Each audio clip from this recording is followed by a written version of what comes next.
ഒരു കല്യാണ ചെക്കന് ഇങ്ങനത്തെ ഒരു പണി ഇതുവരെ ലൈഫിൽ കിട്ടിക്കാണില്ല. ഹായ് ഗൈസ്, ഇന്ന് അമ്മുച്ചേച്ചിക്ക് അമലേണ് എന്റെ വീട്ടിലാണ് വിരുന്നിനുള്ള ഫുഡ് ഉണ്ടാക്കുന്ന തയ്യാറെടുപ്പിലാണ് ഞങ്ങൾ എല്ലാവരും. എന്റെ അച്ഛൻ ചിക്കൻ കറിക്കുള്ള സവാള അരിയണേന്റെ തിരക്കിലാണ്. അമ്മയാണെങ്കിൽ ഇവിടെ ചിക്കൻ മസാല തേച്ച് വെച്ചുകൊണ്ടിരിക്കുകയാണ്. അമ്മുച്ചേച്ചിയുടെ അമ്മയും എന്റെ ചേട്ടനൊക്കെ ബീഫ് റോസ്റ്റ് ഉണ്ടാക്കാൻ വേണ്ടി ബീഫ് കഴുകുന്ന പരിപാടിയിലൊക്കെയാണ്. പിന്നെ ഈ കൂട്ടത്തിലൊന്നും പെടാത്തവന്മാരാണ് ആ ബാക്കിൽ ഇരിക്കണേ. കുഞ്ഞുക്കുട്ടൻ ഇവിടെ ഇരുന്ന് ഗെയിം കളിയാണ്, അവൻ പെസ് കളിച്ചുകൊണ്ടിരിക്കുകയാണ്. ഞാനും മോശമല്ല, ഞാനിവിടെ കാലിന്റെ മുകളിൽ കാലും കയറ്റി അവരോട് വർത്താനൊക്കെ പറഞ്ഞ് ചില്ലടിച്ചിരിക്കുകയാണ്. ഞങ്ങളുടെ വീട്ടിൽ എന്ത് പരിപാടി ഉണ്ടെങ്കിലും എല്ലാവരും വന്ന് ഒരുമിച്ചാണ് ചെയ്യുള്ളൂ. എന്തും വെല്ലിച്ചന്റെ വീട്ടിൽ നിന്നും കൊച്ചന്റെ വീട്ടിൽ നിന്നും അയൽവക്കത്തു നിന്നും എല്ലാരും വരും. വീട്ടിലിരുന്നിട്ട് അന്നത്തെ പ്രിപ്പറേഷനും പരിപാടിയൊക്കെ. അങ്ങനെ ചിക്കൻ കറിക്കുള്ളത് ഈ സവാള അടുപ്പത്ത് കയറിയുണ്ട്. ചെറിയമ്മയാണ് ചിക്കൻ കറിയിലുള്ള കാര്യങ്ങളൊക്കെ നോക്കിക്കൊണ്ടിരിക്കണേ. ഈ ഫ്രൈ ഉണ്ടാക്കാനുള്ള എല്ലാ ഐറ്റംസും ഇവിടെ അരിഞ്ഞ് സെറ്റ് ആക്കി വെച്ചിട്ടുണ്ട് ടേബിളില്. ഡാഡിജി പണിയെടുത്ത് മടുത്താനേ കുറച്ചു നേരം ഉച്ചമയക്കത്തിലേക്ക് മാറിയിട്ടുണ്ട്.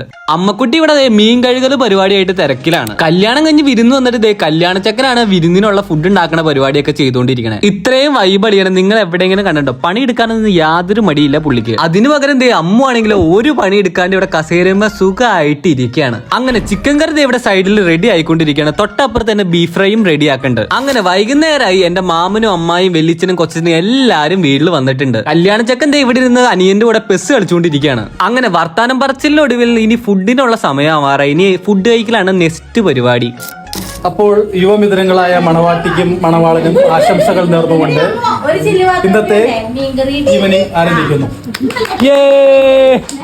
അതെ, ഇനിയുള്ള പരിപാടി ഫുഡ് അടി തന്നെ. ഫുഡ് ഐറ്റംസ് ആയിട്ട് ബീഫ് ഫ്രൈ ഉണ്ട്, മന്തി റൈസ് ഉണ്ട്, ചിക്കൻ കറി ഉണ്ട്, മീൻ കറി ഉണ്ട്, അങ്ങനെ കുറെ ഐറ്റംസ് ഉണ്ട്. വിരുന്നിന് വേണ്ട ചെക്കനും പെണ്ണിനും തന്നെ ആദ്യം തന്നെ ഫുഡും കൊടുത്തിട്ടുണ്ട്. കൂട്ടത്തിൽ ഞങ്ങൾ പിള്ളേര് സെറ്റ് എല്ലാവരും കയറി ഇരുന്നിട്ടുണ്ട്. ഞങ്ങളുടെ ഫുഡ് അടി കഴിഞ്ഞ് കാർന്നോമാരെല്ലാരും ഫുഡ് കഴിക്കാൻ വേണ്ടി ഇരുന്നിട്ടുണ്ട്. ഞങ്ങൾ എല്ലാവരും കൂടി എല്ലാവർക്കും വിളമ്പി കൊടുത്തുകൊണ്ടിരിക്കുകയാണ്. ഈ പരിപാടിക്ക് വരാൻ പറ്റാത്ത ഏക ഒരാൾ ജിത്തു ആണ്, എന്റെ മാമന്റെ മോൻ. അവനെ ഞങ്ങൾ വീഡിയോ കോൾ വിളിച്ച് കാണിച്ചു കൊടുത്തുകൊണ്ടിരിക്കുകയാണ്. മുമോളാണെങ്കിലോ ഫുഡ് അടി പരിപാടി കഴിഞ്ഞ് ഇവിടെ റെസ്റ്റിംഗിലാണ്. എന്റെ ശല്യം സഹിക്കാൻ പറ്റാത്ത മുഖം പൊത്തി പിടിച്ചുകൊണ്ടിരിക്കുകയാണ് അവള്. ഇതെല്ലാം കണ്ടുകൊണ്ടാണെങ്കിലോ അമലേടിന് തൊട്ടപ്പുറത്ത് ഒരു കുക്കുംബറും കടിച്ചു പിടിച്ചുകൊണ്ട് നിൽക്കുന്നുണ്ട്. അപ്പോ ഇന്നത്തെ കഥകളും വിശേഷങ്ങളും ഇത്രയേ ഉള്ളൂ. അപ്പൊ എല്ലാവർക്കും ബൈ.